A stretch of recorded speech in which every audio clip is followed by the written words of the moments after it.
Mi esposa huyó con su ex. 3 meses después, me escribió. Discúlpame. Me equivoqué. Quiero volver contigo. No respondí de inmediato. Dejé el teléfono boca abajo sobre la mesa, como si al no mirarlo pudiera borrar lo que acababa de leer. No sentí rabia. Tampoco alivio. Sentí algo peor, una calma incómoda, como si esa frase confirmara algo que yo ya sabía desde hacía tiempo. Porque 3 meses antes, yo todavía creía que todo tenía arreglo. Recuerdo perfectamente ese día.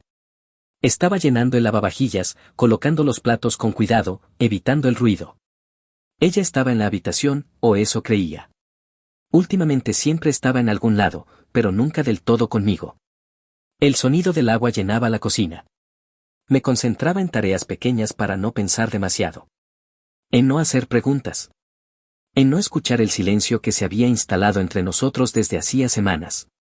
Entonces tocaron la puerta. No esperaba a nadie.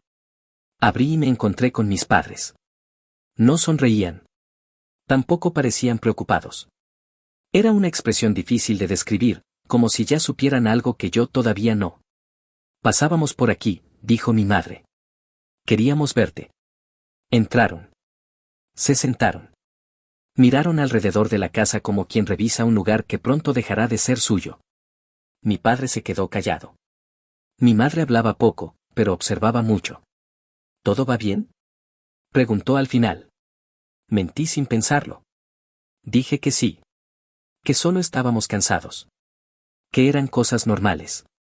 Mientras hablaba, sentía que me escuchaba a mí mismo desde fuera, como si estuviera defendiendo una historia que ya no creía. No preguntaron por ella. Y eso debió decirme algo. Nuestra relación no se rompió de golpe. No hubo una discusión definitiva ni una traición repentina. Fue un desgaste lento, casi invisible. Las conversaciones se hicieron más cortas.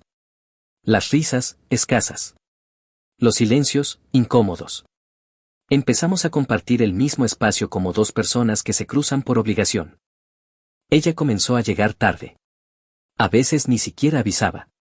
Otras veces inventaba excusas simples, demasiado simples para ser verdad. Yo asentía. Prefería creer que exageraba, que era mi inseguridad, que todo pasaría. Cuando mencionó a su ex por primera vez, lo hizo como quien menciona algo sin importancia.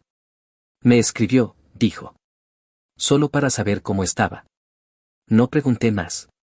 Confiar era más fácil que enfrentar la posibilidad de estar equivocado. La semana siguiente sentí que caminaba sobre algo frágil. Cada gesto suyo parecía medido. Cada palabra, ensayada. Ya no discutíamos. Y eso fue lo que más me preocupó. Porque cuando alguien deja de discutir, muchas veces ya tomó una decisión. Una noche me dijo que necesitaba espacio. No lloró. No levantó la voz. Preparó una maleta con calma, doblando la ropa con un cuidado que nunca había tenido antes. Me dijo que no sabía lo que sentía, que necesitaba tiempo, que no era culpa mía. No mencionó a él. La puerta se cerró y no sentí que se fuera. Sentí que yo había llegado tarde a mi propia historia. Los días siguientes fueron extraños. No estaba destrozado. Estaba vacío. Me despertaba sin prisa, sin objetivos. Comía por costumbre. Dormía por cansancio. Mis padres comenzaron a llamar seguido. Demasiado seguido. Preguntaban cómo estaba, si salía, si dormía bien. A veces sentía que me vigilaban más que preocuparme. Hasta que un día, mi padre dijo algo que lo cambió todo. Ella nos llamó antes de irse. Me quedé en silencio. Quería saber qué pensábamos, continuó.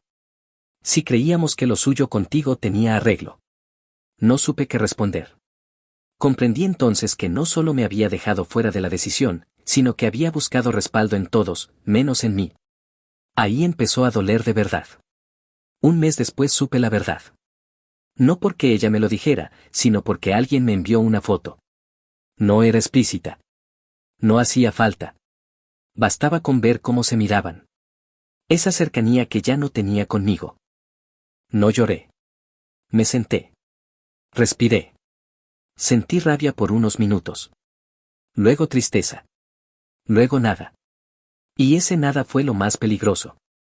Pasaron los meses. Empecé a reconstruir rutinas. A vivir solo de verdad, no solo físicamente. Dejé de revisar el teléfono. Dejé de esperar explicaciones. Hasta que llegó su mensaje. Discúlpame. Me equivoqué. Quiero volver contigo. Decía que había confundido nostalgia con amor. Que lo suyo con él no era real. Que conmigo tenía estabilidad. Hogar. Historia. No hablaba de amor. Hablaba de volver. Y entonces lo entendí. La traición no fue solo irse con otro. La traición fue volver creyendo que yo seguiría siendo el mismo. No respondí. No bloqueé el número. Lo dejé ahí, como se dejan las cosas que ya no duelen, pero tampoco se olvidan. No sé si hice lo correcto. No sé si perdí una oportunidad o evité repetir un error. Solo sé que algunas decisiones no se toman para ganar. Se toman para no perderse a uno mismo. Y esta, aunque nadie más lo entienda, fue una de ellas.